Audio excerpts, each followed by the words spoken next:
Hello there, and welcome to today's episode of the EdTech Podcast.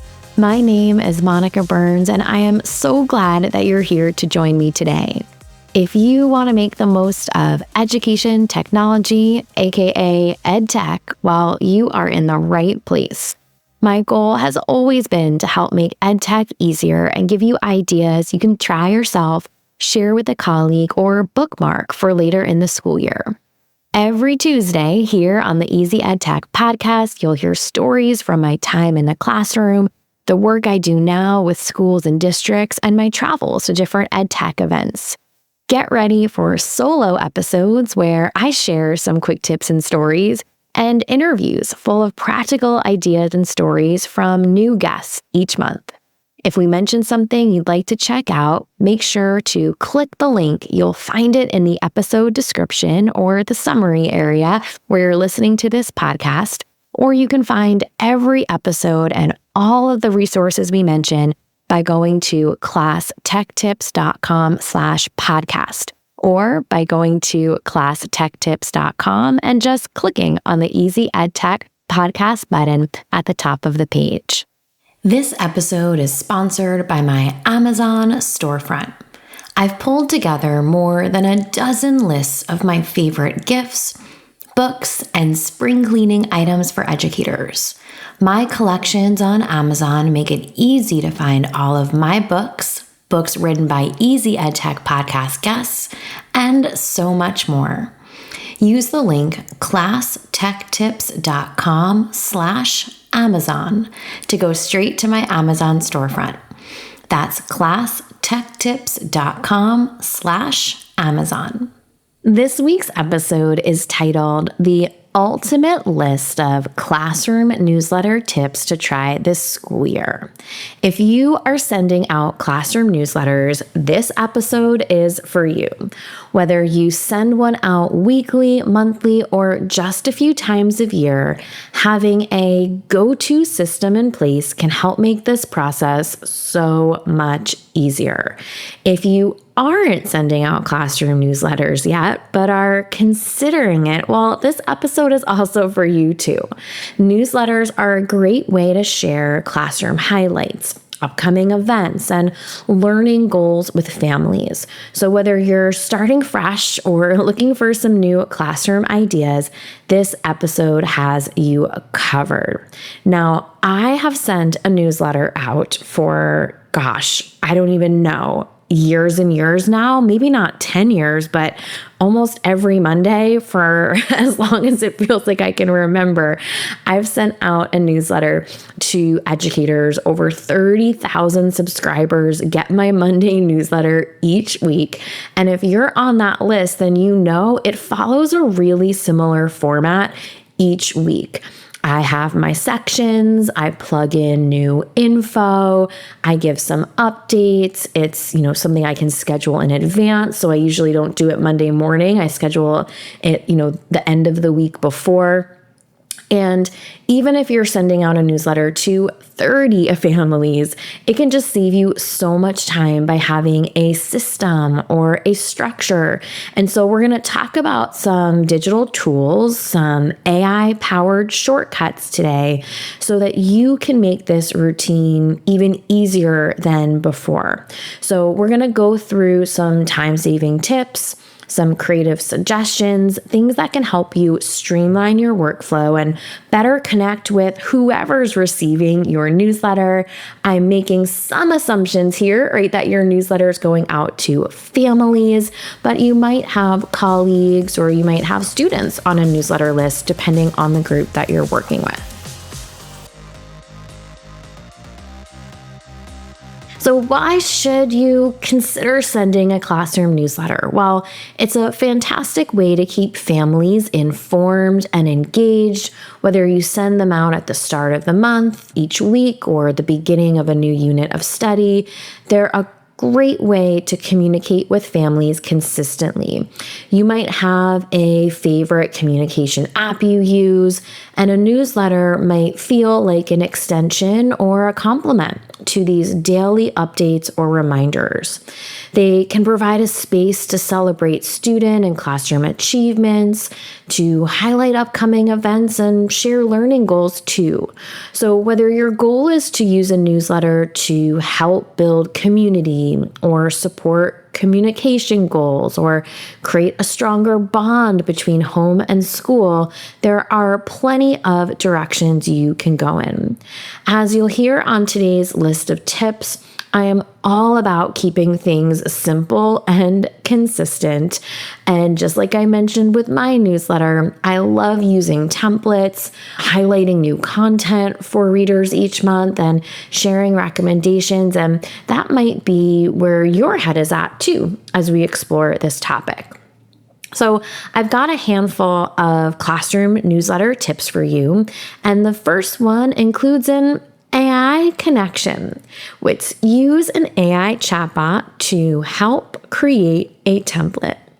If you're starting from scratch or want a refresh to your newsletter, try using an AI chatbot, maybe it's ChatGPT or Gemini, to create your newsletter template.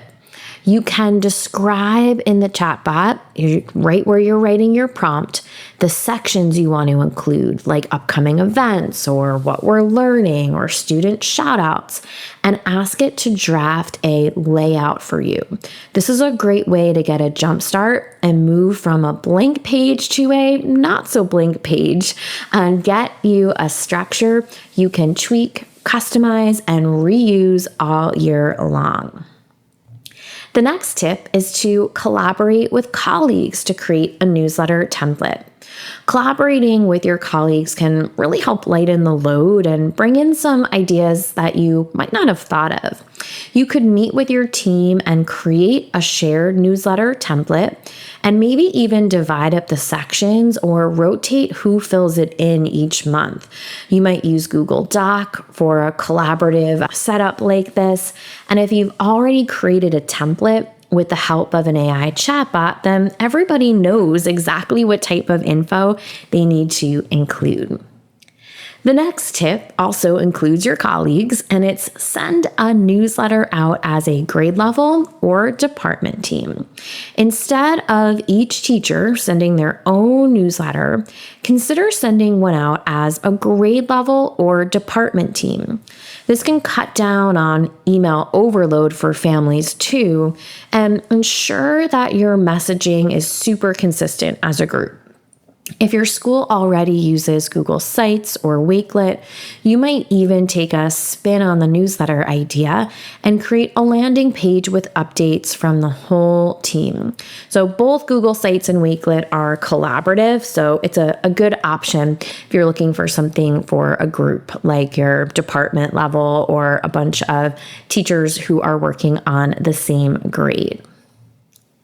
Another tip is to spotlight student digital work by adding links within your digital newsletter. So if students have permission to publish their work online, you can add links that showcase their creations. Maybe it's an infographic they made in Canva, ebooks they've published with Book Creator. These are links that can give families a peek at what's happening in the classroom. It's a great way to celebrate student voice, build excitement about classroom activities, and have some content to plug into your newsletter too. Now, our next tip takes a spin on a press send on an email type of newsletter. And instead of sending a newsletter as a PDF or email only, you can create a web page version of a newsletter. So you can turn it into a web page using a tool like Canva or Adobe Express. These tools let you design a scrollable, mobile-friendly version of your newsletter. It is perfect for linking within an email or class website or in a notification in an parent communication, family communication app you're already using. It's also a great way to archive past editions of your newsletter so families can revisit it as needed. Now, I've hosted a handful of creativity institutes in the past for the team at Adobe Education, where we unpacked the features in Adobe Express. And that's one tool that tends to be a go-to for me since it's just Pretty user-friendly, simple layout, and you can combine text, images, and links too. Now, another AI connection here, you might gather ideas for subject lines with the help of AI. So a catchy subject line can make the difference between someone opening your newsletter or skipping it. AI tools like Gemini, Claude, or ChatGPT can generate a subject line based on your newsletter content. It's a great example of using generative AI for a quick win. You might try a prompt like, I need a title for my weekly newsletter that I could use as an email subject line. I usually do something like, and then you add in what you usually do, but I want to try something new that mentions, and then you can describe your newsletter content. And of course, add on the sentence, give me 5 ideas to choose from. This is a great one if you want to get a fresh subject line for your family newsletter. Next up is to use an emoji tool to quickly find just right emojis. If you want to make your newsletter more visually appealing, emojis can help highlight important info or even break up blocks of text. You could use an emoji tool like emojifinder.com. I also have a blog post on my website called 8 EdTech Tools and Websites with Emojis. I'll link out to it. And then you can search by theme or keyword, so you could find an emoji for a pencil or a pumpkin or a rocket, you name it, something to add a visual to your newsletter. Now, speaking of visuals, what about audio? You could also create an audio version of your newsletter. Some families might prefer listening to a newsletter instead of reading. And if you consume content online, whether it's like a newspaper or somewhere else, a lot of times now you'll see at the top of an article or a blog post the option to listen to it, like a podcast. And it may be easier to do yourself than it seems. Tools like Speechify or even Adobe Podcast let you create a short audio version of your newsletter. So Speechify uses voices, even some celebrities, to read text aloud. Adobe Podcast would let you record your own voice as opposed to plugging it into the AI. Once you're finished, depending on what tool you use, you can share your audio version as a link at the beginning of your newsletter. Or of course, you could upload it as a file or embed it on your newsletter webpage to give families another way to connect.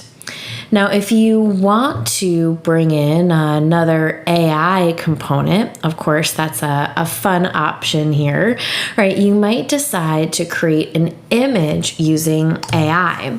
So you can do this, adding this creative touch, if you will, by using an AI image generator. Maybe you place your school mascot in a seasonally themed location, like wearing a scarf in front of a snowy mountain or holding a beach ball in the summer. It's a great way to add some personality and make your newsletter stand out. It could also make families curious to see what picture you added this week or this month, and maybe make it more likely that they'll open up your email too. So plenty of options here, whether you are creating audio versions, images, using emojis, using AI to get some subject line ideas, maybe creating a web page version. So many different things you can do to take your classroom newsletters to the next level this year. So let's make this EdTech easy with a few key points from today's episode. Use an AI chatbot to create custom content for your newsletter. Collaborate with colleagues to build shared, time-saving newsletter formats. Include links to digital work and audio versions for some family-friendly access. add an AI-generated image to gather your mascot from your school into an interesting or exciting new place. Remember, you can find the show notes and the full list of resources from today's episode by heading to EdTechPodcast.com. This episode is sponsored by my Amazon storefront. I've pulled together more than a dozen lists of my favorite gifts, books, and spring cleaning items for educators. My collections on Amazon make it easy to find all of my books written by Easy EdTech Podcast guests, and so much more. Use the link classtechtips.com/Amazon to go straight to my Amazon storefront. That's classtechtips.com/Amazon. Thank you for listening to this new episode of the Easy EdTech Podcast. I love creating new episodes for you each week, but I could use a bit of help spreading the word about the podcast. Can you leave a rating or review on your favorite podcast app? Spotify will let you tap on the stars, and Apple Podcasts will let you tap on the stars and leave a 1 or 2 sentence review. Thank you so much for taking this extra step. It helps other educators find episodes like this one when they're searching for EdTech tips.